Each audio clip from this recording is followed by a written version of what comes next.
तो स्वागत है आपका एक नए वीडियो में।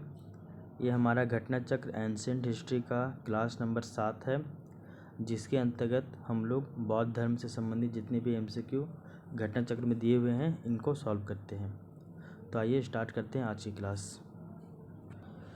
तो आज की क्लास का पहला नंबर क्वेश्चन है आपका क्वेश्चन 1, गौतम बुद्ध का जन्म कब हुआ था।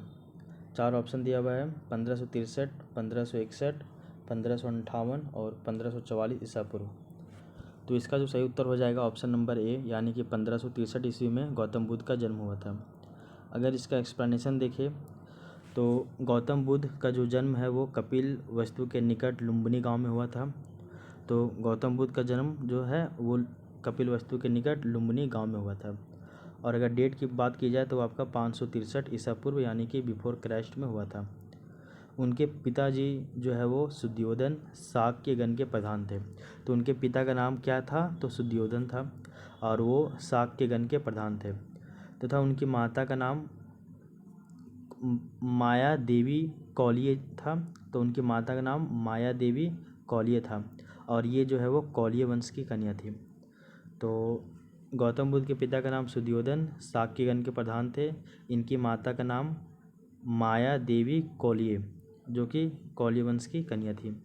29 वर्ष की अवस्था में गौतम बुद्ध ने गृह त्याग दिया था, जिसे बौद्ध ग्रंथों में महाभीमिष्क्रमण की संज्ञा दी गई है। तो गौतम बुद्ध के द्वारा 29 वर्ष की अवस्था में ही घर को त्याग दिया गया था और इस घटना को बौद्ध ग्रंथों में महाभीमिष्क्रमण की संज्ञा या फिर उपाधि दिया गया है। क्वेश्चन 2 देखिए, गौतम बुद्ध के जीवन की किस घटना को महाभीमिष्क्रमण के रूप में जाना जाता है। तो हम सभी को पता है कि उनका जो गृह त्याग था यानी कि ऑप्शन नंबर सी, तो उनके गृह त्याग का जो घटना है उसको महाभीमिष्क्रमण कहा गया था। ठीक है ना। और जब उनको ज्ञान की प्राप्ति होती है तो उनको जो है वो महापरिनिर्वाण के नाम से जाना जाता है। तो गृह त्याग के घटना को ही महाभीमिष्क्रमण कहा जाता है। क्वेश्चन नंबर 3 देखिए, गौतम बुद्ध की माँ किस वंश से संबंधित थी। अभी बताया गया था गौतम बुद्ध के पिताजी का नाम जो है वो सुद्योधन था, जो कि शाक्यगण के प्रधान थे, जबकि उनकी माया का जो नाम है वो माया जो है वो क्या था नाम, तो उनका माता का जो नाम है वो माया देवी कौलिय गणराज्य की थी। माया देवी कौलिय इनका नाम था। तो माया देवी याद रखिए केवल। तो इनके पिता का नाम सुद्योधन जबकि माता का नाम माया देवी था और माया देवी जो है वो कौलिय वंश की ये कन्या थी। तो ऑप्शन नंबर डी सही हो जाएगा। क्वेश्चन नंबर 4 देखिए, गौतम बुद्ध का जन्म कहाँ पे हुआ था। तो अभी बताया गया था कि इनका जो जन्म है कपिल वस्तु के जस्ट निकट में ही लुम्बिनी गांव में हुआ था 563 बीसी में यानी कि बिफोर क्राइस्ट में। ठीक है। क्वेश्चन नंबर 5 देखिए, निम्न में से कौन सा बुद्ध का दूसरा नाम है। तो इस ऑप्शन में थोड़ा कन्फ्यूजन है, तो डायरेक्ट इसका हम लोग एक्सप्लेनेशन देखते हैं। ये आपका छत्तीसगढ़ पीसी 2014 में पूछा गया था। तो गौतम बुद्ध का जो बचपन का नाम तो सिद्धार्थ था, तो ये तो सही हो जाएगा। गौतम बुद्ध का बचपन का नाम सिद्धार्थ था। इसे शाक्य मुनि, तथागत इन सभी के नाम से भी जाना जाता है। तो गौतम बुद्ध की बात करें तो गौतम बुद्ध को शाक्य मुनि भी कहा जाता है, गौतम बुद्ध को तथागत भी कहा जाता है और गौतम बुद्ध का बचपन का नाम सिद्धार्थ भी था। ठीक है। तो अगर हम लोग ये ऑप्शन देखें तो यहाँ पे पार्थ, मिहिर, गुडाकेश, प्रच्छन्न ये सब में कुछ भी नहीं था। आगे देखिए, अगर यहाँ पे हम लोग देखें तो एक गुरु थे आदि गुरु शंकराचार्य। तो उस आदि गुरु शंकराचार्य को प्रच्छन्न बौद्ध या फिर छिपा हुआ बुद्ध मार्गी कहा जाता था। तो आदि गुरु शंकराचार्य जी जो है इनको प्रच्छन्न बौद्ध कहा जाता था। प्रच्छन्न मतलब होता है जैसे हम लोग इकोनॉमिक्स में पढ़ते हैं प्रच्छन्न बेरोजगारी यानी कि छिपी हुई बेरोजगारी। तो इसी तरह आदि गुरु शंकराचार्य को प्रच्छन्न बौद्ध या फिर छिपा हुआ बुद्ध मार्गी कहा जाता था। अतः पार्थ, प्रच्छन्न, मिहिर, गुडाकेश भगवान बुद्ध के नाम ये सभी नहीं है। ठीक है ना, ये जान लीजिएगा। तो भगवान बुद्ध का अगर बचपन का नाम देखिएगा तो सिद्धार्थ, शाक्य मुनि और तथागत होता है, जबकि अगर प्रच्छन्न बौद्ध की बात की जाए तो ये आपका आदि गुरु शंकराचार्य को कहा जाता है।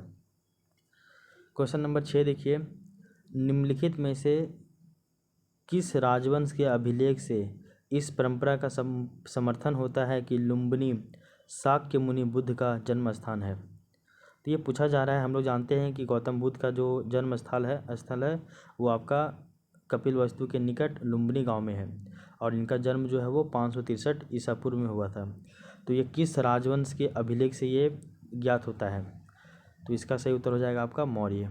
तो मौर्य काल का जो अभिलेख वगैरह मिलता है ना, इससे ये चीज़ जाहिर होता है कि जो लुम्बिनी गांव था, इस लुम्बिनी गांव में जो है आपका मतलब कि शाक्य मुनि जो है बुद्ध का यहाँ पे जन्म हुआ था। शाक्य मुनि, तथागत और सिद्धार्थ ये सभी बुद्ध का ही नाम है। इसका एक्सप्लेनेशन देखिए। तो मौर्य वंशी शासक अशोक, तो मौर्य वंश की अगर बात करें तो आपका चंद्रगुप्त मौर्य आ जाता है, अशोक आ जाता है। दो मेन लीडर रहते हैं आपके मौर्य काल में। तो मौर्य वंशी शासक अशोक के जो आपका रुम्मिन देई अभिलेख है, तो रुम्मिन देई अभिलेख से ये सूचना मिलती है कि शाक्य मुनि बुद्ध का जो जन्म है वो लुम्बिनी गांव में हुआ था। और इस अभिलेख के अनुसार अशोक राज्याभिषेक के 20 वर्ष के बाद यहाँ पे आया था, और उसने उस स्थान की पूजा की थी जहाँ शाक्य मुनि बुद्ध का जन्म हुआ था। तो समझ रहे हैं, मौर्य वंश का जो शासक अशोक था, तो अशोक का एक अभिलेख मिलता है आपका रुम्मिन देई। तो रुम्मिन देई अभिलेख से ये पता चलता है कि शाक्य मुनि जो गौतम बुद्ध है, इनका जन्म लुम्बिनी में हुआ था। ठीक है। साथ ही इस अभिलेख में लुम्बिनी के बुद्ध का जन्म स्थल होने के कारण इसे बलि कर से मुक्त किया गया था। तो ये जो प्लेस था यानी कि लुम्बिनी गांव था, ये लुम्बिनी गांव गौतम बुद्ध का जन्म स्थल था। इस कारण से इस गांव में कोई भी टैक्स वगैरह नहीं लगता था। ठीक ना, टैक्स मुक्त कर दिया गया था। तथा भू राजस्व कर केवल उपज का 1/8 भाग लेने की घोषणा थी। इतना इम्पोर्टेंट नहीं है, केवल इतना याद रखिएगा कि अशोक का जो आपका रुम्मिन देई अभिलेख है, इसमें गौतम बुद्ध के जन्म के बारे में थोड़ा बहुत जानकारी देखने को मिलता है। क्वेश्चन नंबर 7 देखिए, ये भी पूछा गया है आपका यूपी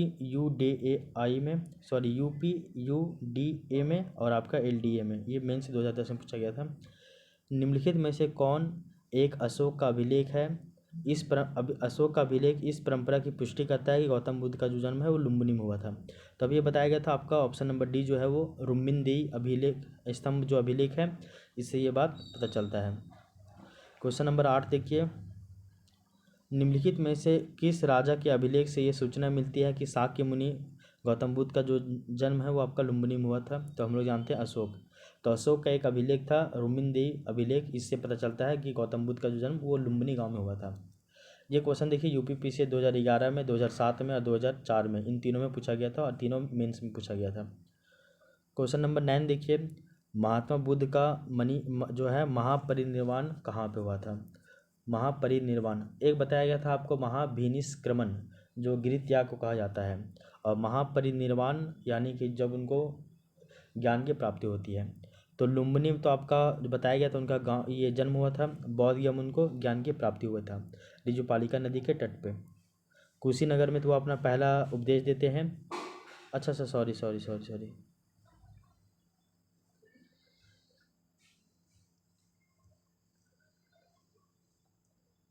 अच्छा, एक पॉइंट बताया गया, हम गलत बोल दिए अभी हम आपको।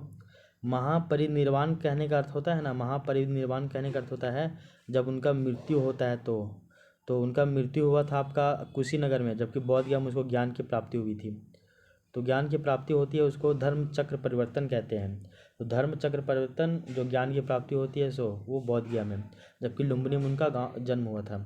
और कुशीनगर में उनका जो है वो कुशीनगर में उनका जो है वो मृत्यु होता है। ठीक है ना। और कुशीनगर में ही जो है वो आप एक पॉइंट और भी याद रखिएगा, यहाँ पे वो अपना पहला उपदेश भी देता है।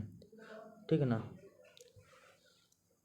कपिलवस्तु के निकट लुम्बिनी में हुआ था। और ये जो आपका BPSC और UPPC दोनों में पूछा गया है।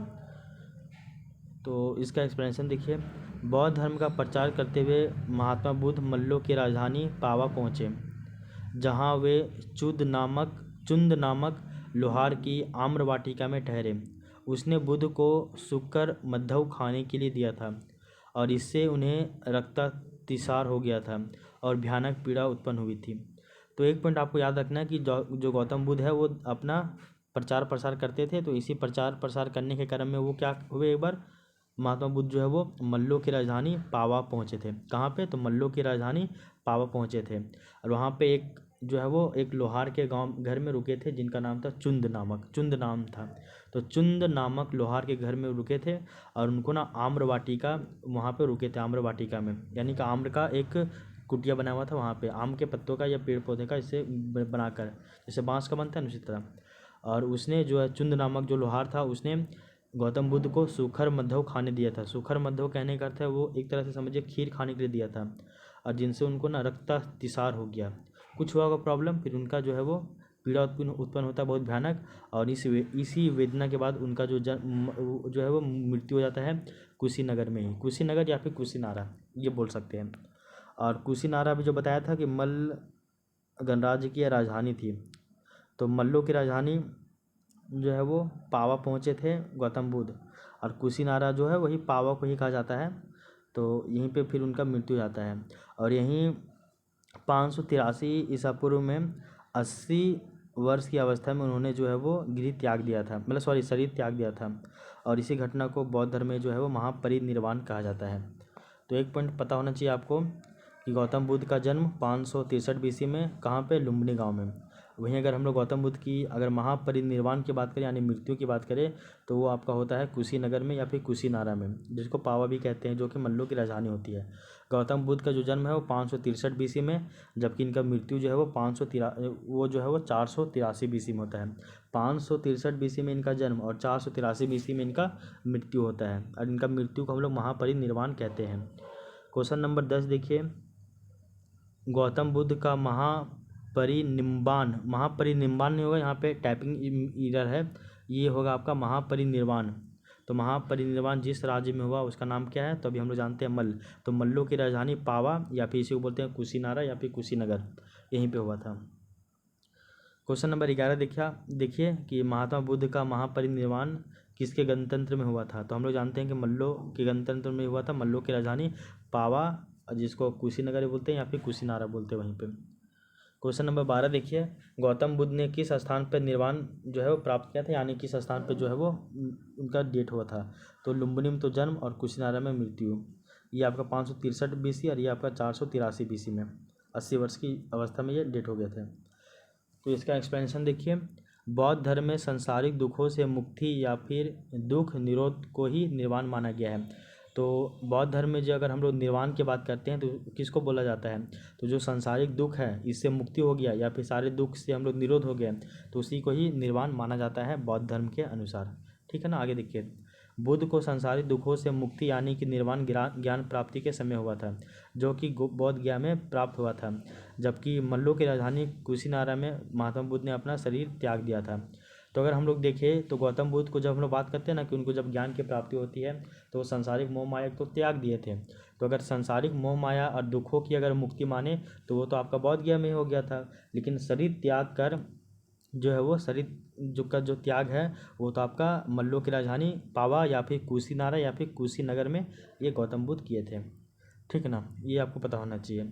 तो बौद्ध धर्म के अनुसार जो संसारिक दुखों से मुक्ति या फिर जो है दुख से निरोध, इसी को ही निर्वाण माना जाता है। आगे देखिए, इसे बौद्ध ग्रंथों में महापरिनिर्वाण कहा गया है। ठीक है ना।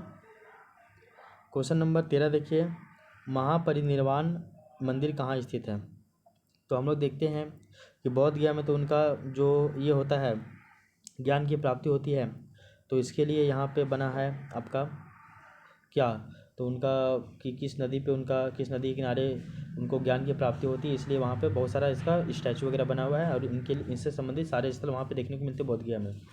वहीं अगर कुशीनगर की बात करें जो कि मल्लों की राजधानी होती है, कुशीनगर पावा या फिर कुशीनारा सब एक ही है, तो यहाँ पे गौतम बुद्ध का मृत्यु होता है तो महापरिनिर्वाण यहीं पे होता है, इसलिए यहाँ पे एक मंदिर बनाया गया जिसको बोलते हैं महापरिनिर्वाण।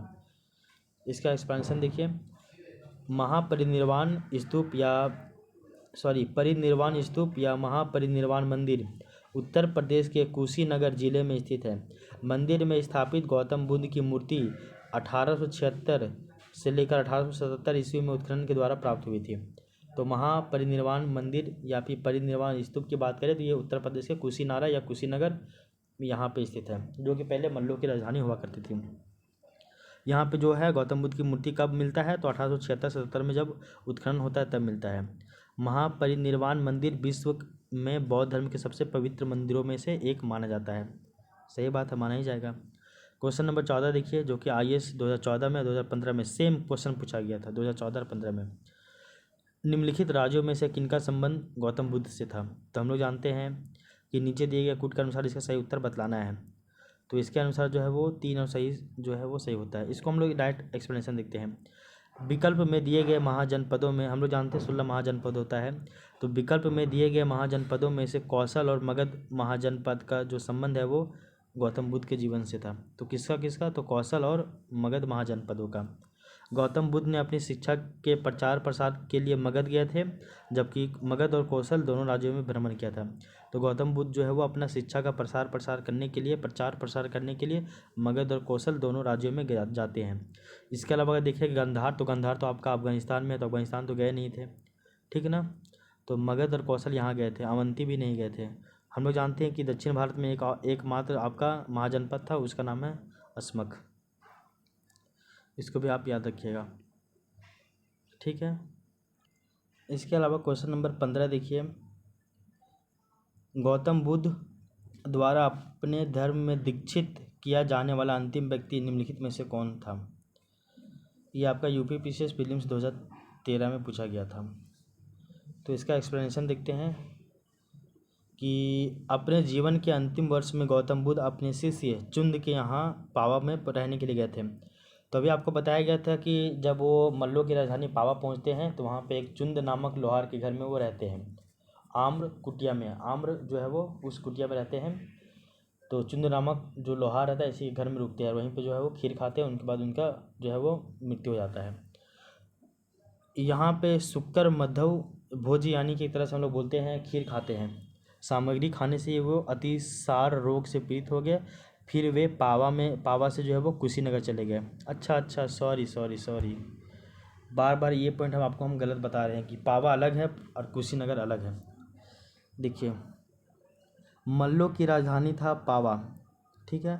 तो मल्लों की राजधानी पावा में वो जाते हैं, कौन? गौतम बुद्ध।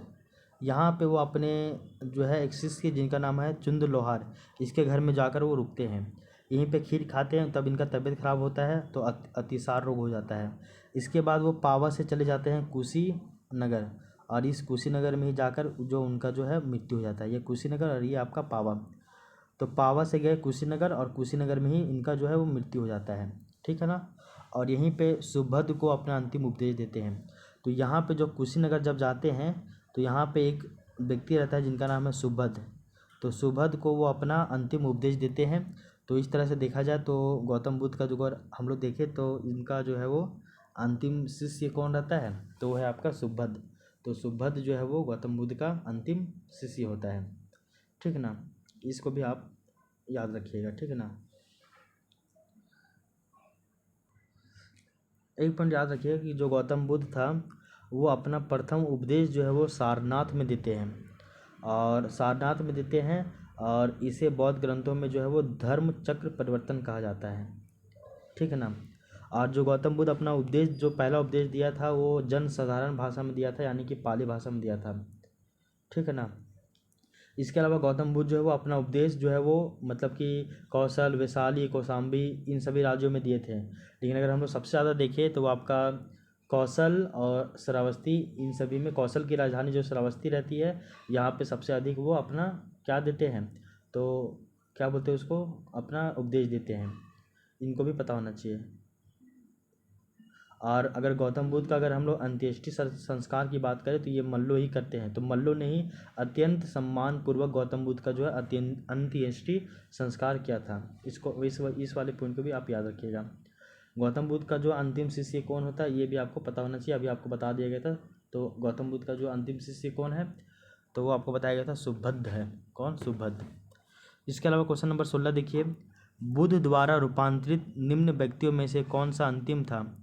तो अभी हम लोग जानते हैं ये सुभद्र, यही सुभद्र को अंतिम उपदेश देते हैं गौतम बुद्ध कुशीनारा में या कुशीनगर में। क्वेश्चन नंबर 17 देखिए, बुद्ध ने अपने जीवन की अंतिम वर्षा ऋतु कहाँ बिताई? तो अंतिम जो वर्षा ऋतु जो है इसकी अगर बात करें तो ये वैशाली में बिताती है। कहाँ पे? तो वैशाली में बिताते हैं। लेकिन अपने जीवन का सबसे अंतिम समय कहाँ बिताते हैं? तो वो कुशीनगर में, और कुशीनगर से ठीक पहले पावा में बिताते हैं। ये मल्लों की राजधानी पावा में जाते हैं, जहाँ पे एक आपका चुंद नामक लोहार के घर में रहते हैं। उसके बाद इनका तबीयत वगैरह ख़राब होता है खीर खाने के बाद, तो ये फिर ये पावा से, मल्लों की राजधानी जो पावा है, इससे वो कुशीनगर चले जाते हैं। और गौतम बुद्ध जो है वो अपना अंतिम वर्षा ऋतु वैशाली में ही बिताते हैं।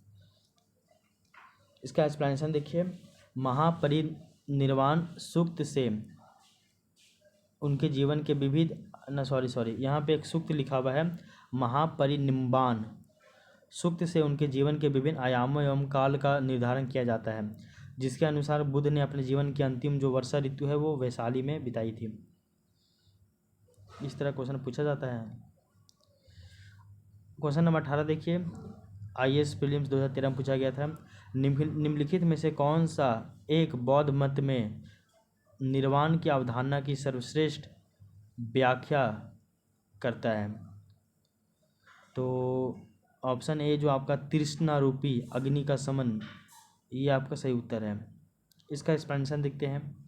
बुद्ध ने निर्वाण को मन की उस परम शांति के रूप में वर्णित किया है। तो बुद्ध ने निर्वाण को मन की उस परम शांति के रूप में वर्णित किया है जो तृष्णा, क्रोध और दूसरी विषादकारी मन स्थितियों से परे है। यह शांति तभी प्राप्त होती है जब सभी वर्तमान इच्छाओं के कारण समाप्त हो जाए और भविष्य में पैदा हो सकने वाली इच्छाओं का जड़ से नाश हो जाए। निर्वाण में तृष्णा और द्वेष के कारण जड़ से समाप्त हो जाते हैं, तो किसी से भी नफरत नहीं होगा, द्वेष और तृष्णा नहीं हो सकता है, जिससे मनुष्य सभी प्रकार के कष्टों यानी कि दुख या संसार में पुनर्जन्म के चक्र से छूट जाता है। अतः विकल्प ए जो है वो सही होता है। तो बौद्ध मत के निर्वाण कहने का अर्थ हम लोग अभी आपको बताया गया था ना, कि बौद्ध सिद्धांत के अनुसार, अगर बौद्ध मत के अनुसार देखें तो निर्वाण का अर्थ है भैया कि जो सांसारिक मोह माया है, दुख है, इनसे और सभी दुखों से जो है वो निरोध पाना। तो इसका सही उत्तर है आपका तृष्णा रूपी अग्नि का समन, यानी कि आपके मन में किसी भी तरह का तृष्णा, द्वेष जो है वो, इन सभी बातों का जो है वो जड़ से समाप्ति हो जाना चाहिए। तृष्णा, क्रोध और दूसरी जो विषादकारी जो है मन की स्थिति, इन सभी से आप ऊपर उठ चुके हो। इसी को ही बौद्ध मत के अनुसार निर्वाण कहा जाता है। क्वेश्चन नंबर 19 देखिए, बौद्ध गया में किससे ज्ञान की प्राप्ति होती है? तो महावीर स्वामी तो आपके जैन धर्म से संबंधित है, जबकि गौतम बुद्ध जो बौद्ध धर्म से संबंधित है, इनको ज्ञान की प्राप्ति होती है बौद्ध गया में। और ये आपका 67वां BPSC प्रीलिम्स 2022 में पूछा गया था। सोचिए इस तरह का क्वेश्चन पूछा जाता है। और 2022 में ही 28 दिसंबर 2022 को हम बौद्ध गया घूमने के लिए गए थे, तो इसका ऑप्शन बी सही हो जाएगा। इसका एक्सप्लेनेशन देखिए, बौद्ध धर्म के प्रवर्तक यानी गौतम बुद्ध को ज्ञान की प्राप्ति बौद्ध गया में हुई। यहाँ 6 वर्षों की कठिन साधना के बाद 35 वर्ष की अवस्था में बैसाख पूर्णिमा की रात्रि एक पीपल के वृक्ष के नीचे इन्हें ज्ञान की प्राप्ति होती है। तो हम लोग जानते हैं कि गौतम बुद्ध जो है वो सांसारिक समस्याओं से व्यथित होकर सिद्धार्थ जो है यानी गौतम बुद्ध जो है वो 29 वर्ष की अवस्था में गृह त्याग देते हैं, जिसे बौद्ध धर्म में महाभिनिष्क्रमण कहा गया है।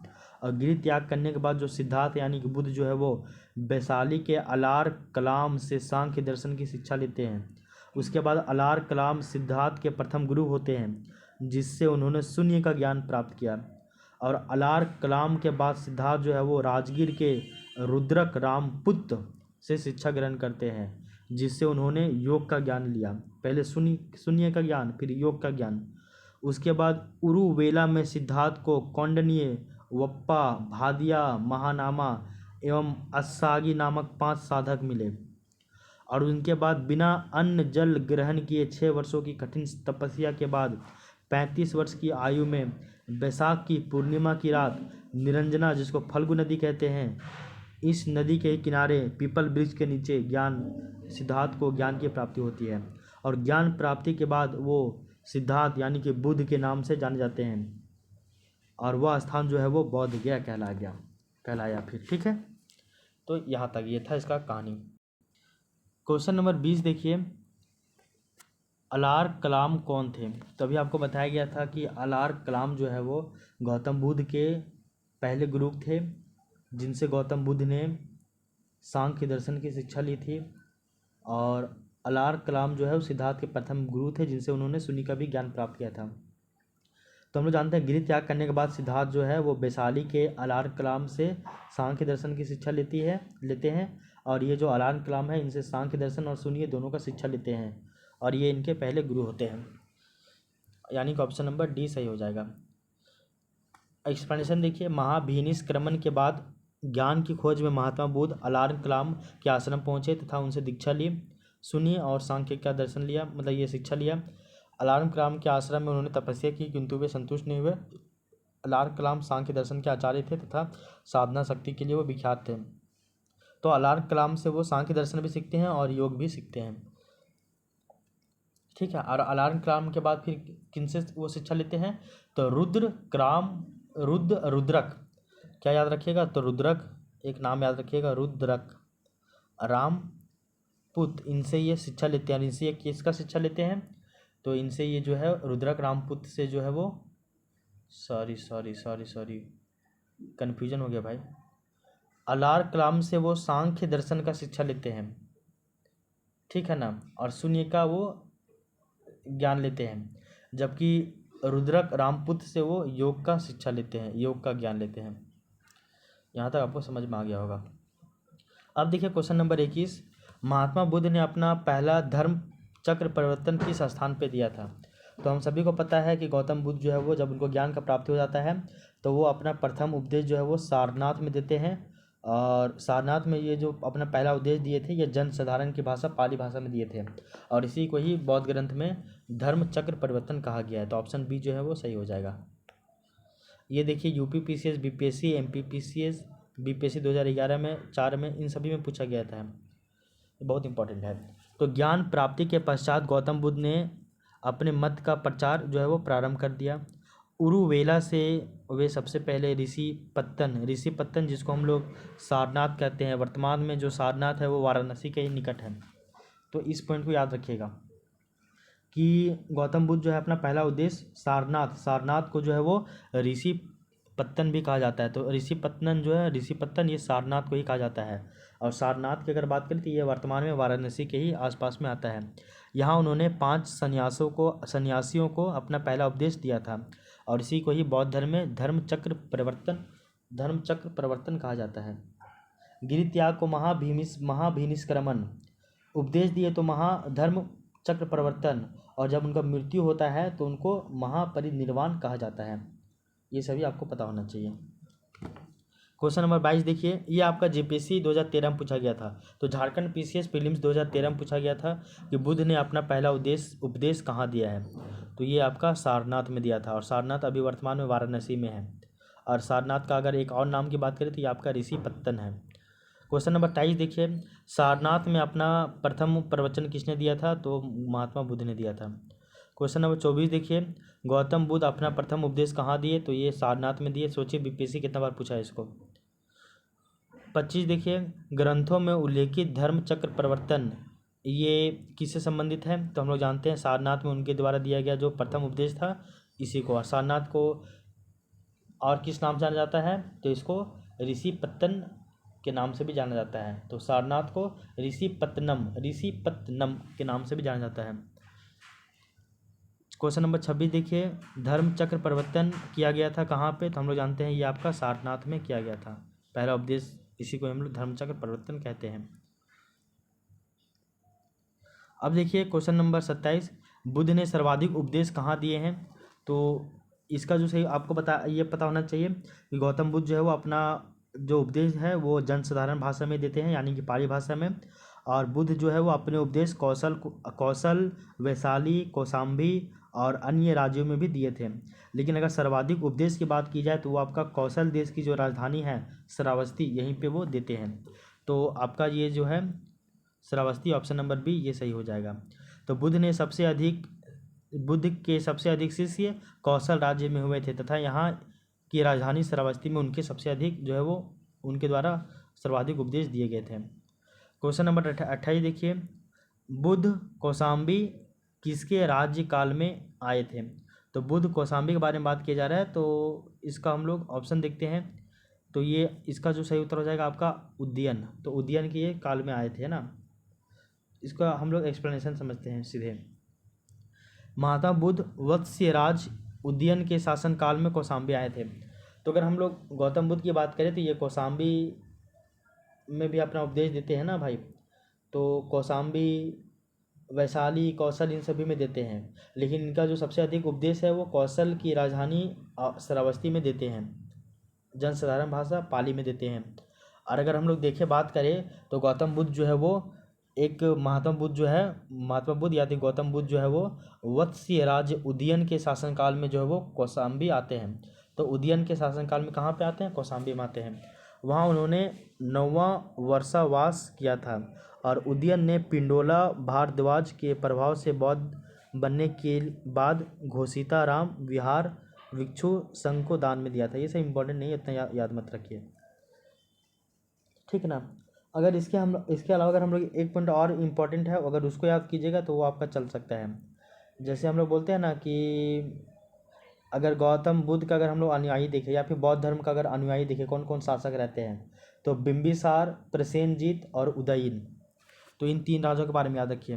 बी से बिंबिसार, पी से आपका प्रसेनजीत और सी जो है यू से आपका उदयन। तो इन सभी के बारे में याद रखिए। उदयन के बारे में एक पॉइंट याद रखिएगा उदयन के बारे में कि बिंबिसार, प्रसेनजीत और उदयन ये तीनों जो है वो बौद्ध धर्म के फॉलोअर थे, शासक की बात की जाए तो, ठीक है ना। इस वाले पॉइंट को याद रखिएगा। तो उदयन, बिंबिसार और प्रसेनजीत ये तीनों बौद्ध धर्म के ही फॉलोअर रहते हैं। क्वेश्चन नंबर 29 देखिए कि बुद्ध की मृत्यु के पश्चात प्रथम बौद्ध संगीति की अध्यक्षता किसके द्वारा की गई थी? तो हम सभी को एक पॉइंट पता है कि गौतम बुद्ध के जब मृत्यु हो जाता है तो मृत्यु के बाद या फिर बाद में बहुत सारा जो है वो 4 बौद्ध सभा होता है, जिसको हम लोग बौद्ध संगीति भी कहते हैं। तो हम लोग जानते हैं 4 कितना होता है, बौद्ध संगीति होता है 4। अगर 4 बौद्ध संगीति की बात की जाए तो ये कहाँ कहाँ पे हुआ, इसको भी आप देख लीजिए ज़रा। तो सबसे पहले हुआ आपका 483 में ही, और हम लोग जानते हैं 483 ईसा पूर्व में ही गौतम बुद्ध का मृत्यु होता है। तो 483 में ही पहला आपका बौद्ध संगीति होता है जो कि राजगिरी में होता है।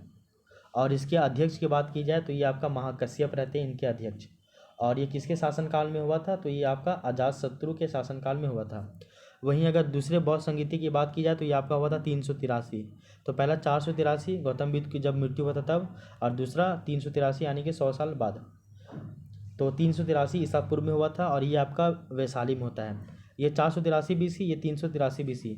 ये हुआ था आपका राजगिरी में और सेकंड नंबर हुआ था आपका वैशाली में। पहले नंबर के अध्यक्ष थे महाकश्यप और जबकि दूसरे नंबर के अध्यक्ष थे सबा कामी, ठीक है ना। और पहले नंबर के किसके शासनकाल में हुआ था? तो अजातशत्रु के शासनकाल में, और दूसरा जो हुआ था वो कालाशोक के शासनकाल में हुआ था। और कालाशोक आपको पता होना चाहिए कि जब हम लोग नंद वंश पढ़ते तो हर्यक वंश, शिशुनाग वंश, तो शिशुनाग वंश में कालाशोक आता है, ठीक है। और अगर हम लोग तीसरे बौद्ध संगीति की बात करें तो ये आपका 250 ईसा पूर्व में होता है, तीसरा बौद्ध संगीति। और तीसरा बौद्ध संगीति जो है वो आपका पाटलिपुत्र में होता है, पाटलिपुत्र में। पहला आपका राजगिरी में, दूसरा वैशाली में और तीसरा पाटलिपुत्र में होता है। पहला का अध्यक्ष महाकश्यप, दूसरा का सबा कामी और तीसरा का मोगलीपुत्र तीस। तो तीसरा का क्या है अध्यक्ष? मोगलीपुत्र तीस। पहला जो है वो अजातशत्रु के शासनकाल में, दूसरा कालाशोक के शासनकाल में और तीसरा जो है वो अशोक के शासनकाल में होता है। इसके अलावा अगर हम लोग चौथा बौद्ध संगीति की बात करें तो वो आपका 98 ईस्वी में होता है, AD में। तो अब 3 गो BC में हुआ और 1 ठो AD में होता है। और ये जो होता है ये आपका कुंडलवन में होता है। पहला राजगिरी, दूसरा वैशाली, तीसरा पाटलिपुत्र और चौथा कुंडलवन में होता है। और जो कुंडलवन में चौथा जो होता है इसके अध्यक्ष की बात करें तो वो है आपका वसुमित्र और अश्वघोष, ये दोनों रहते हैं। वसुमित्र भी रहते हैं और अश्वघोष भी रहते हैं। और अगर हम लोग चौथे बौद्ध संगीति की बात करें तो ये आपके कनिष्क के शासनकाल में आते हैं, ठीक है ना। तो इन चारों पॉइंट को आप एकदम रटा हुआ आपके पास ये होना चाहिए एकदम कंठस्थ, ठीक है ना। तो इसको भी आप याद रखिएगा, ठीक है। अब हम लोग देखते हैं क्वेश्चन नंबर 29 कि बुद्ध की मृत्यु के पश्चात प्रथम जो बौद्ध संगीति हुई थी इसकी अध्यक्षता किनके द्वारा किया गया था? तो हम लोग सभी पता है कि जो प्रथम बौद्ध संगीति है इसका जो अध्यक्षता वो महाकश्यप के द्वारा किया गया था। और ये आपका 483 BC में हुआ था जब गौतम बुद्ध का मृत्यु हुआ था उसी समय। और ये हुआ था आपका राजगिरी में हुआ था और ये अजातशत्रु के शासनकाल में ही हुआ था, ठीक है ना। और अजातशत्रु जो है वो हर्यक वंश के शासक रहते हैं, यानी कि ऑप्शन नंबर ए सही हो जाएगा। प्रथम बौद्ध संगीति जो है वो बुद्ध की मृत्यु के तत्काल बाद राजगिरी यानी कि राजगिर की सप्तपर्णी गुफा में हुई थी। सप्तपर्णी गुफा में यानी कि राजगिर में ही हुआ था। राजगिरी या फिर राजगिर बोलो एक ही है। इस समय मगध का शासक हुआ करता था अजातशत्रु। और इस संगीति की अगर अध्यक्षता की बात की जाए तो आपका महाकश्यप ने की थी, ठीक है ना। और इसमें जो है वो बुद्ध के प्रमुख शिष्य आनंद और उपाली भी उपस्थित थे। तो गौतम बुद्ध के जो प्रमुख शिष्य थे आनंद और उपाली, ये दोनों भी इसमें शामिल थे। इसमें बुद्ध की शिक्षाओं का जो है वो संकलन किया गया था और उन्हें सुत्त और विनय नामक दो पिटकों में विभाजित किया गया था। तो गौतम बुद्ध की जो शिक्षा है, शिक्षाओं का इसमें संकलन किया जाता है प्रथम बौद्ध संगीति में। और इसमें जो है प्रथम बौद्ध संगीति में जो संकलित जो शिक्षा है इसको दो भागों में बांटा जाता है, एक आपका सुत्त और एक है आपका विनय। तो सुत्त पिटक और विनय पिटक में इसको विभाजित कर दिया जाता है। आनंद तथा उपाली क्रमशः धर्म और विनय के प्रमाण माने गए हैं, ये भी ठीक है। अब देखिए क्वेश्चन नंबर 30 देखिए, जो कि बीपीएससी 2023 में पूछा है, 2022 में पूछा है। बाप रे, इतना लेट से पूछा और अभी भी ये इस तरह क्वेश्चन पूछ रहा है। तो प्रथम बौद्ध संगीति के अध्यक्ष की बात करें तो हम लोग जानते हैं महाकश्यप 483 BC, राजगिरी और अजातशत्रु। इतना पॉइंट आपको पता होना चाहिए। अब देखिए क्वेश्चन नंबर 31 देखिए, प्रथम बौद्ध परिषद यानी बौद्ध संगीति का संचालन निम्नलिखित में से किस एक ने किया था? तो हम लोग जानते हैं महाकश्यप के द्वारा किया गया था। प्रथम बौद्ध संगीति 483 ईस्वी में ही, ईसा पूर्व में ही राजगिरी में महाकश्यप के द्वारा अध्यक्ष था और अजातशत्रु के शासनकाल में। फिर देखिए 2022 में फिर पूछा गया था। सोचिए, गौतम बुद्ध का जो है इससे दो क्वेश्चन पूछा गया है। एक क्वेश्चन पूछा गया कि प्रथम बौद्ध संगीति के अध्यक्ष कौन थे। फिर 2022 में ही पूछा गया है प्रथम जो बौद्ध संगीति हुआ है इसका जो है कहाँ पे आयोजित हुआ था। तो बाप रे बाप, ये राजगिरी या फिर जो राजगीर है, राजगीर का गुफा, यहीं पे वो हुआ था। बीपीएससी गड़बड़ा जाता है कभी कभी। एक यहाँ देखिए क्वेश्चन नंबर 33 कि सप्तपर्णी गुफा कहाँ है। तो हम लोग जानते हैं सप्तपर्णी जो गुफा है वो राजगीर में है, राजगीर या फिर राजगिरी में है। और इसी गुफा में प्रथम बौद्ध संगीति होता है।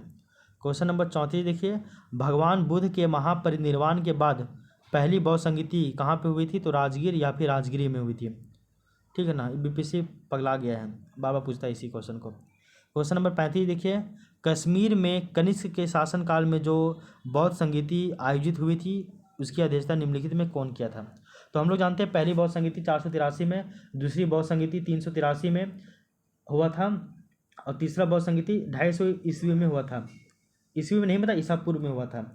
और चौथा जो बौद्ध संगीति है वो आपका 98 AD में हुआ था।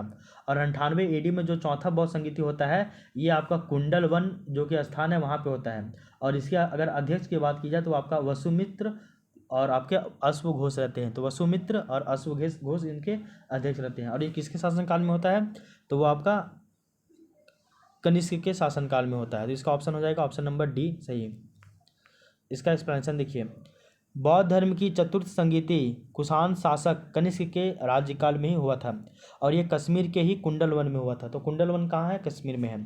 इसकी अध्यक्षता वसुमित्र या फिर जो है एक और अश्वघोष इनके द्वारा किया गया था, ठीक है ना। वसुमित्र ने की थी तथा इसके उपाध्यक्ष बने थे अश्वघोष, ठीक है। तो अध्यक्ष बना था वसुमित्र और उपाध्यक्ष बना था अश्वघोष। इस सभा में महासांघिकों का वर्चस्व था। यहाँ बौद्ध ग्रंथों के कठिन अंशों पर सम्यक विचार किया गया तथा प्रत्येक पिटक पर जो है वो भाष्य लिखकर विभाषा भाष्य नामक टीकाओं में इसको संकलित कर दिया गया।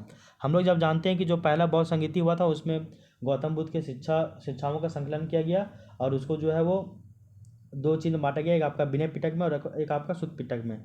फिर जो आपका जो पिटक बना था तो पिटक पर भाष्य लिखा गया कब, तो चौथी बौद्ध संगीति में, जिसको फिर है विभाषा शास्त्र नामक टीकाओं में इसको संकलित करके आगे भेज दिया गया।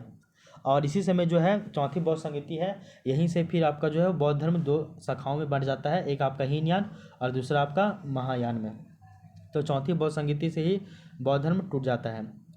चौथी बौद्ध संगीति कनिष्क के शासनकाल में हुई थी। प्रथम बौद्ध संगीति अजातशत्रु के शासनकाल में हुई थी। दूसरी बौद्ध संगीति कालाशोक के शासनकाल में हुई थी और तीसरी बौद्ध संगीति अशोक के शासनकाल में हुई थी, ठीक है। आगे देखिए क्वेश्चन नंबर 36, बौद्ध धर्म की महायान शाखा औपचारिक रूप से किसके शासनकाल में प्रकट हुई।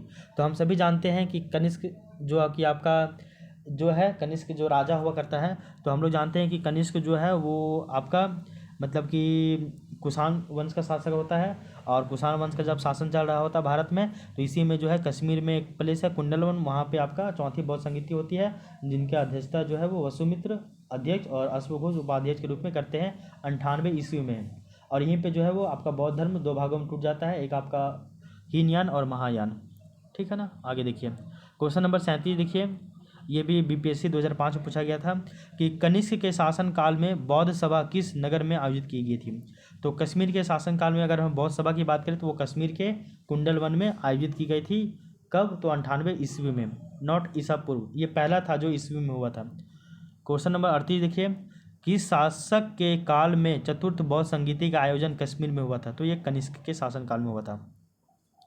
क्वेश्चन नंबर 39 देखिए, चतुर्थ बौद्ध संगीति कब हुई थी। तो ये हम लोग 98 AD में हुआ था, कुंडलवन कश्मीर में हुआ था। अध्यक्षता वसुमित्र और उपाध्यक्ष अश्वघोष के द्वारा। किसके शासनकाल में? तो कनिष्क के शासनकाल में, यानी कि option number A. Question number 40 देखिए, इससे कितना क्वेश्चन पूछा है देखिए, तो इनमें से किस शासक ने चतुर्थ बौद्ध संगीति कश्मीर में आयोजित की थी। तो ये कनिष्क के द्वारा,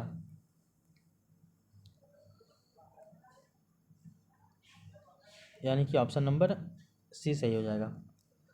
अब देखिए, ये भी बीपीएससी प्रीलिम्स 2020 में पूछा गया था। अब देखिए क्वेश्चन नंबर 41 देखिए, जो कि यूपीएससी यानी कि आईएएस के एग्जाम में पूछा गया था 2019 में। निम्नलिखित पर विचार कीजिए।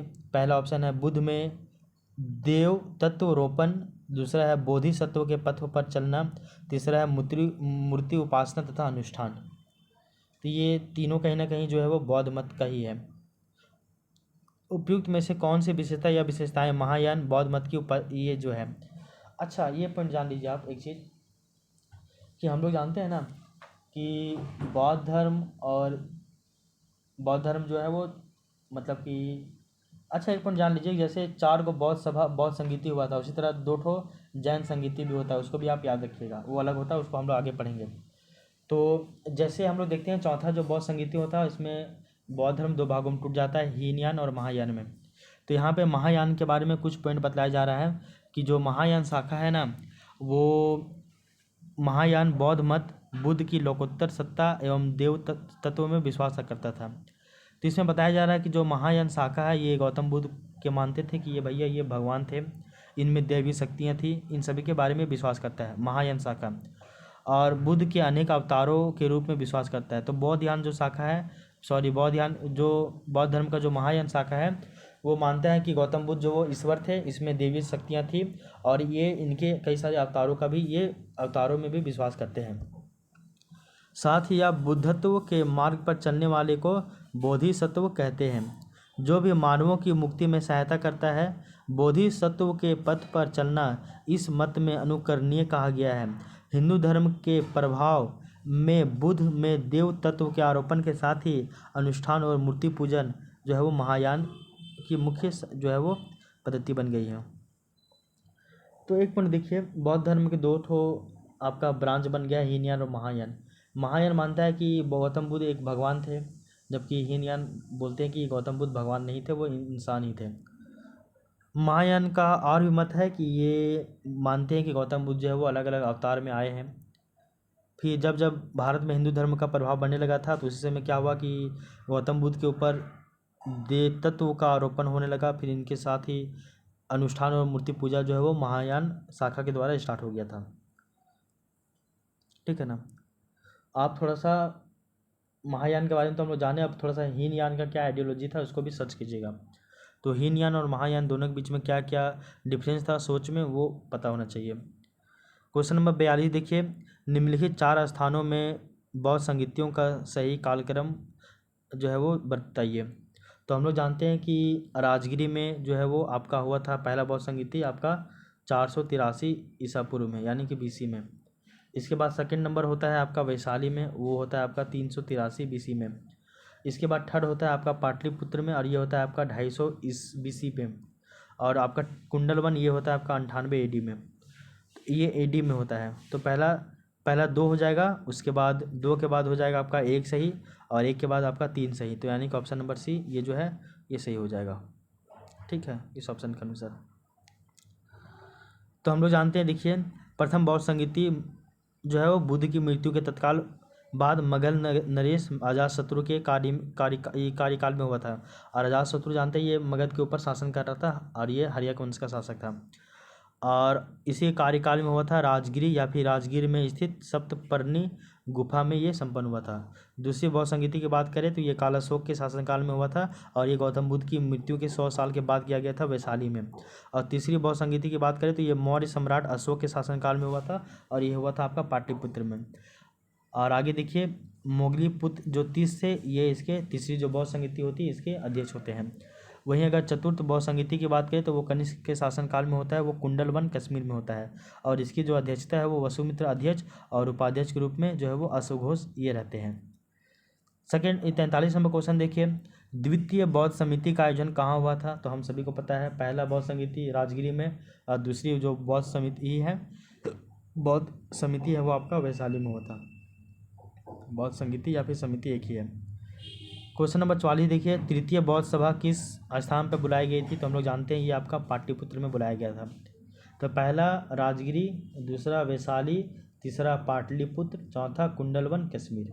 बस। अब पहला का राजा अजातशत्रु, दूसरा का राजा कालाशोक, तीसरा का राजा अशोक और चौथा का राजा कनिष्क। ठीक है।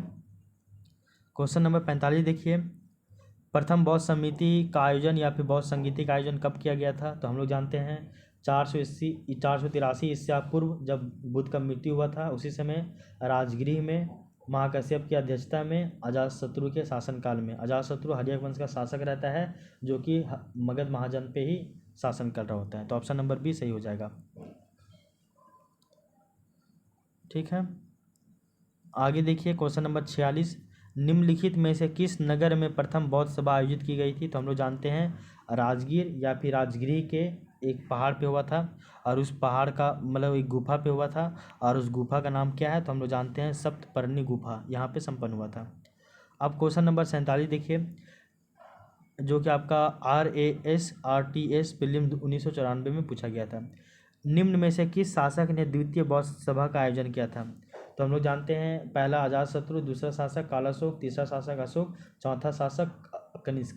तो कालाशोक के शासनकाल में ही 383 ईस्वी में वैशाली में अध्यक्षता सभा कामी इनके द्वारा जो है वो द्वितीय बौद्ध संगीति हुआ था। तो कालाशोक के शासनकाल में, यानी कि ऑप्शन नंबर बी सही। अब देखिए यहाँ पे बौद्ध संगीति और उसके अध्यक्ष का नाम दिया हुआ है। तो हम लोग जानते हैं जो आपका प्रथम बौद्ध संगीति हुआ था इसके अगर अध्यक्ष की बात करें तो वह आपका महाकश्यप थे। कौन? तो महाकश्यप थे, यानी कि 1 का 2। इसके बाद अगर दूसरे बौद्ध समिति की बात करें तो इसके जो अध्यक्ष थे वो आपके सभा कामी थे। तीसरे का अगर हम लोग बात करें तो आपका मोगलीतीज थे और चौथे का अगर देखें तो वो आपका वसुमित्र अध्यक्ष और जो है अश्वघोष ये आपके उपाध्यक्ष रहते हैं। तो A का 2, B का 3, C का 4। तो ऐसा ऑप्शन कहाँ देखिए, A का 2, B का 3, C का 4 और D का 1। तो ये सही हो जाएगा ऑप्शन नंबर डी। यहाँ पे वही लिखा हुआ है, देख लीजिए। सब कामी को ही सुबु कामी भी कहा जाता है, तो कन्फ्यूज मत होइएगा। ये देखिए बीपीएससी 41वां बीपीएससी पूछा गया था 1996 में कि बुद्ध के जीवन की 4 महत्वपूर्ण घटनाओं और उनसे संबंधित 4 स्थानों का नीचे उल्लेख है। यह 2 स्तंभों 1 और 2 में अंकित है, आपको इनका सुमेल करना है, इनको मिलाना है। तो अगर जन्म की बात करें तो ये आपका लुम्बिनी गांव में हुआ था। कब? 483 BC में, 483 ईसा पूर्व में हुआ था। अगर ज्ञान प्राप्ति की बात करें तो ये आपका बोध गया में हुआ था। और हम सभी को पता है कि 29 वर्ष की उम्र में ये घर को त्याग देते हैं। उसके बाद 6 वर्ष का ये लगभग तपस्या करते हैं बिना अन्न जल का, और तब इनको 35 वर्ष की आयु में जो है वो ज्ञान की प्राप्ति होती है बोध गया में। और ये बैसाख की पूर्णिमा की रात में होती है निरंजना नदी के तट पे जो है वो पीपल ब्रिज के नीचे ही। ठीक है ना। अगर हम लोग प्रथम प्रवचन की बात करें तो जो प्रवचन या फिर उपदेश की बात करें तो जो कि आपका जन साधारण भाषा पाली भाषा में दिया गया था।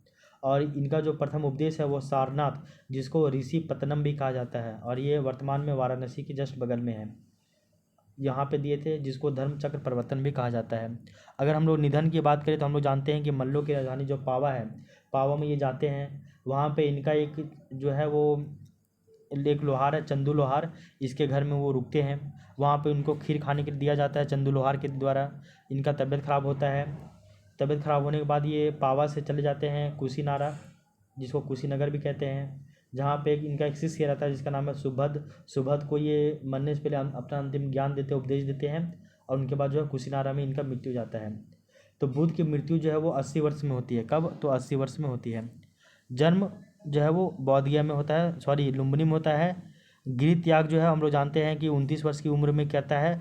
ज्ञान की प्राप्ति बात करें तो 35 वर्ष की उम्र में कहता है, और निधन की बात करें तो 483 ईस्वी में होता है इसका क्या मृत्यु, 80 वर्ष की उम्र में।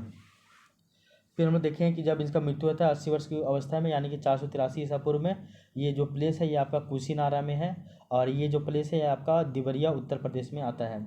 और हम लोग जानते हैं कि चुंद के द्वारा जो अर्पित भोजन करने के बाद जो है इनका मृत्यु हो जाता है, जिसे बौद्ध धर्म में जो है महापरिनिर्वाण कहा गया है। तो बौद्ध धर्म में हम लोग क्या बोलते हैं, महाभिनिष्क्रमण, धर्म चक्र परिवर्तन, महापरिनिर्वाण किसको कहा जाता है, इन सभी को पता होना चाहिए। इसके अलावा एक पॉइंट और भी याद रखिएगा कि जो सिद्धार्थ यानी गौतम बुद्ध जो है वो कपिल वस्तु के ऊपर सैर पे निकलते हैं। तो हम लोग जानते हैं कपिल वस्तु की जस्ट बगल लुम्बिनी गांव में इनका जन्म होता है। फिर अपने जो है कपिल वस्तु बगल एरिया में वो घूमने के लिए जाते हैं, सैर करने के लिए जाते हैं। तब इनको जो है वो 4 ठो दृश्य दिखते हैं।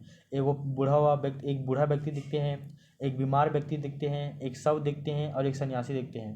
तो देखते हैं सब जगह दुख ही दुख है, केवल जो सन्यासी है वो खुश है। तो इनसे एक काफ़ी ज़्यादा मतलब ये होते हैं, अट्रैक्ट होते हैं, फिर ये सन्यास के मार्ग पे चले जाते हैं। तो यहाँ तक आपको पता होगा। अब देखिए क्वेश्चन नंबर 50 की बात करते हैं। तो क्वेश्चन नंबर 50 देखिए, भारतीय कला में बुद्ध के जीवन की किस घटना का चित्रण मृग सहित चक्र द्वारा दिया गया है? तो हम लोग जानते हैं कि महाभिनिष्क्रमण जो है गृहत्याग को कहते हैं। महापरिनिर्वाण तो हम लोग उनका मृत्यु कहते हैं। प्रथम उपदेश जो दिए थे इनको हम लोग धर्म चक्र परिवर्तन कहते हैं। तो ये जो आपका धर्म चक्र परिवर्तन है, तो यहाँ पे जो बताया जाता है कि भारतीय कला में बुद्ध के जीवन के प्रथम उपदेश जो कि सारनाथ यानी कि ऋषिपत्तनम में दिया गया था, जिसको धर्म चक्र परिवर्तन कहा जाता है। यहाँ पे उपदेश में एक चित्र बनाया गया था जिसमें मृग सहित चक्र का यहाँ पे जिक्र हुआ था। मृग यानी कि हिरण और एक चक्र बना हुआ था। बुद्ध ने अपना प्रथम उपदेश सारनाथ में मृगदाव यानी कि हिरण वन में दिए थे। ये सारनाथ के हिरण वन में देते हैं, यानी कि ऑप्शन नंबर सी जो है ये उससे संबंधित है। क्वेश्चन नंबर 51 देखिए, आपका सूची 1 को सूची 2 से संबंधित इसको मिलाना है। तो जन्म तो हम लोग जानते हैं कि इनका जो है वो एक बताया जाता है कि इनके जन्म को किससे हम लोग जो है वो ये करते हैं और सम्मिलित करते हैं, मतलब कोई प्रतीक चिन्ह मानते हैं। तो बुद्ध के जीवन से संबंधित अगर हम लोग बौद्ध धर्म के प्रतीक देखें तो ऐसे हो जाएगा।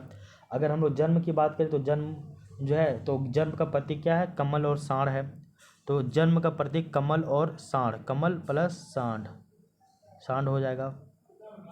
अगर हम लोग गृह त्याग की बात करें तो गृह त्याग जो है वो उसका प्रतीक है घोड़ा। इसके अलावा अगर हम लोग ज्ञान की बात करें तो ज्ञान जो हुआ था तो इनका प्रतीक क्या है, तो हम लोग जानते हैं वो है आपका पीपल यानी कि बोधि वृक्ष है। तो महाबोधि यानी कि ज्ञान की प्राप्ति, तो आपका बोधि वृक्ष यानी पीपल के नीचे हुआ था। प्रथम उपदेश जो दिए थे इनका जो है वो आपका चक्र है। प्रथम उपदेश का प्रतीक चक्र, और चक्र में किसके साथ चक्र है, तो एक मृग यानी कि हिरण के साथ चक्र बना हुआ है, ठीक है ना। ये हो गया। तो प्रथम जो आपका प्रवचन है, तो प्रथम उपदेश इसका जो जिक्र है वो आपका उसको हम लोग बोलते हैं धर्म चक्र परिवर्तन। और यानी कि ये चक्र यहाँ पे दिखता है जिसको हम लोग बोलते हैं ना भाई, क्या बोलते हैं उसको बोलते हैं हम लोग कि एक है मृग दाव यानी कि हिरण वन में दिए थे, और वहाँ पे प्रथम उपदेश में जो है वो चित्रण मिलता है मृग सहित चक्र के द्वारा, तो इसको बोलते हैं धर्म चक्र परिवर्तन। तो ये हो जाएगा, यानी कि इसका ऑप्शन नंबर डी सही हो जाएगा। तो ए का 4, बी का 2 और सी का 1 और डी का 3 ये सही हो जाएगा, ठीक है। तो यहाँ तक आपको पता होना चाहिए। तो जन्म का प्रतीक कमल एवं सांड, गृह त्याग का प्रतीक घोड़ा, ज्ञान का प्रतीक बोधि वृक्ष, प्रथम उपदेश जो है वो आपका चक्र, और जो निर्वाण का प्रतीक जो है उनका पद चिन्ह, और मृत्यु का प्रतीक जो है वो उनका स्तूप है, ठीक है ना। तो यहाँ तक आपको पता होना चाहिए। इसके अलावा देखिए क्वेश्चन नंबर 52 कि कर मापा लामा तिब्बत के बुद्ध संप्रदाय के किस वर्ग का ये है, तो ये जो है वो कंगयूपा संप्रदाय, इनसे ये संबंधित है। इसका डायरेक्ट एक्सपेंशन देखिए, करमापा लामा तिब्बत के बौद्ध संप्रदाय कंगयूपा वर्ग से संबंधित है। ठीक है ना। आगे देखिए क्वेश्चन नंबर 53 कि महात्मा बुद्ध के संबंध में निम्नलिखित कथनों में से कौन सा कथन सही है। तो उनका जन्म जो है वह कपिलवस्तु में हुआ था, ये बिल्कुल सही बात है। उन्होंने बौद्ध गया में ज्ञान की प्राप्ति की थी, सही बात है। उन्होंने वैदिक धर्म को अस्वीकार कर लिया था, तो स्वीकार तो हम लोग नहीं बोलेंगे, अस्वीकार ही किया था लगभग। ठीक है ना। तो ये अस्वीकार तो नहीं करते वैदिक धर्म को। उन्होंने 4 जो है वो आर्य सत्य के बारे में बतलाया गया था। तो बौद्ध धर्म के अनुसार हम लोग देखते हैं कि 4 जो है वो आर्य सत्य है, तो ये भी सही बात है। हम लोग जानते हैं कि बौद्ध धर्म की जब बात करते हैं तो बौद्ध धर्म में हम लोग जो है वो क्या बोलते हैं, अरे क्या बोलते हैं इसको, बौद्ध धर्म में जो आपका है जो 5 सूत्र पिटक दिया गया है, तो सूत्र पिटक बताया गया है इसमें। फिर आपका बौद्ध धर्म के त्रिरत्न भी है। बौद्ध धर्म के त्रिरत्न की बात करें तो बुद्ध, धम्म और संघ, ये सभी बौद्ध धर्म की जो है वो त्रिरत्न है। ठीक है ना। तो ये चारों जो है वो सही है, तो 1 2 3 4 सभी सही है। उपयुक्त प्रश्न में विकल्प सी सही उत्तर है, क्योंकि उपयुक्त सभी कथन सही है। जन्म कपिलवस्तु में, लुम्बिनी ज्ञान बौद्ध गया में, वैदिक धर्म की अस्वीकारता, सही बात है। और 4 जो है वो आर्य सत्य भी है, 4 तो आर्य सत्य कितने हैं, तो वो 4 है। ठीक है ना।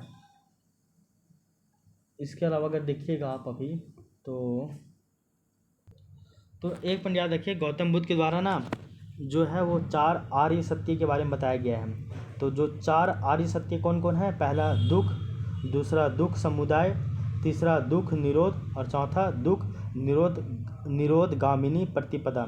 तो पहला दुख, 4 आर्य सत्य कौन है, पहला दुख, दूसरा है दुख समुदाय, तीसरा है दुख निरोध और चौथा है दुख निरोधगामिनी प्रतिपदा।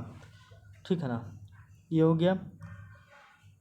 क्वेश्चन नंबर 54 देखिए, बौद्ध गया में महाबोधि मंदिर बनाया गया है, जहाँ पे क्या बोलते हैं, गौतम बुद्ध को ज्ञान की प्राप्ति हुई थी, यानी कि ऑप्शन नंबर बी सही हो जाएगा। तो बौद्ध गया में 6 वर्ष की साधना के पश्चात 35 वर्ष की उम्र में महात्मा बुद्ध को बैसाख पूर्णिमा की रात एक पीपल वृक्ष के नीचे ज्ञान की प्राप्ति होती है।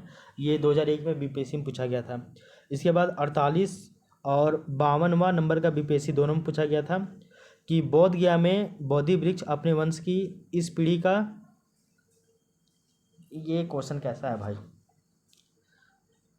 अच्छा, ये लास्ट क्वेश्चन हम लोग का, इसको हम लोग एक बार देख ही लेते हैं। तो इसके बारे में देखिए, ये क्वेश्चन ही बड़े उटपटंग लग रहा है, इसलिए इसके डायरेक्ट आंसर देखते हैं।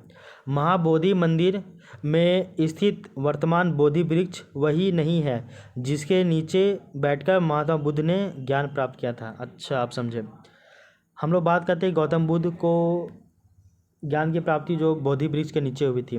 तो महाबोधि मंदिर जो है वहाँ पर स्थित अभी जो वर्तमान में बोधि वृक्ष है, क्या वही वृक्ष है जिसके नीचे गौतम बुद्ध को ज्ञान की प्राप्ति होता है? तो सही, ये इसका जवाब है नहीं, वही वृक्ष नहीं है। ये जो है उसका जो है वो 5वां पीढ़ी है उस वृक्ष का। तो ह्वेन-त्सांग के अनुसार उस मूल वृक्ष को 7वीं शताब्दी में सम्राट शशांक ने नष्ट करा दिया था। अच्छा, तो जिस बोधि वृक्ष के नीचे उनको ज्ञान की प्राप्ति होती है उनको सम्राट जो है शासक शशांक जो था वो उसको नष्ट करवा देता है। और वर्तमान में वृक्ष जिसे हम देख रहे हैं वह 5वीं पीढ़ी का है, जिसे अलेक्जेंडर कनिंघम ने लगवाया था। अच्छा, जो अभी बोधि वृक्ष है उसको अलेक्जेंडर कनिंघम लगवाता है, और ये 5वां वृक्ष है, 5वां पीढ़ी। यह वृक्ष पूरी तरह संरक्षित है और केवल इससे गिरी हुई पत्तियों को ही छूने और उसको उठाने का अधिकार है। तो ये वृक्ष को एकदम छूना एकदम मना है, इसका गिरा हुआ पत्ता को ही और इससे गिरी हुई जो भी पत्ती है उसी को ही छूने का और उसको उठाने का अधिकार है। बाकी बात इस वृक्ष को काटने का भी वर्तमान में कोई भी किसी को अधिकार नहीं है। शशांक तो कटवा दिया था भाई, जिसके बाद अलेक्जेंडर कनिंघम वहाँ पे बोधि वृक्ष को लगवाता है, और वर्तमान में हम लोग जो बोधि वृक्ष देख रहे हैं वो आपका उसी का ही है। तो ये था आज का हमारा क्लास। इस क्लास में हम लोग 55 जो क्वेश्चन है वो बौद्ध धर्म से संबंधित हम लोग 55 क्वेश्चन कर लिए हैं। इसके बाद जो नेक्स्ट क्वेश्चन है उसको हम लोग नेक्स्ट क्लास में देखेंगे। तो एक क्लास और लगेगा, उसमें आपका बौद्ध धर्म एक क्लास और जाएगा, उसके बाद हम लोग बौद्ध धर्म को कंप्लीट कर देंगे, ठीक है ना, घटना चक्र के अनुसार। तो आई होप ये क्लास आपको पसंद आया होगा। मिलते हैं आप नेक्स्ट क्लास में, तो तब तक के लिए thank you, take care, bye bye.